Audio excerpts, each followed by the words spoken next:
going on, YouTube? And welcome back to the channel. I know it's been a while, but I've had a lot going on, doing some remodeling in the house and working on this drift trike that I picked up. Here's a little bit of video of that.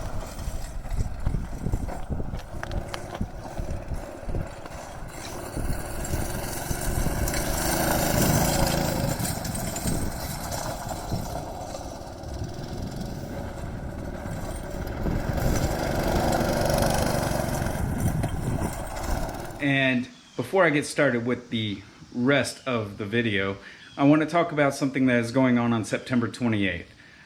Motors4Vets is putting on a car show for the Memory Box Project charity. Anybody that would like to come out to Bella Plains, Kansas, which is just outside of Derby and just outside of Wichita, would be greatly appreciated if you all would click that link down in the description to the Motors4Vets Facebook group and register your car and come on out and enjoy some good time, good company. There are going to be some raffles and giveaways, trophies for first through third, I believe.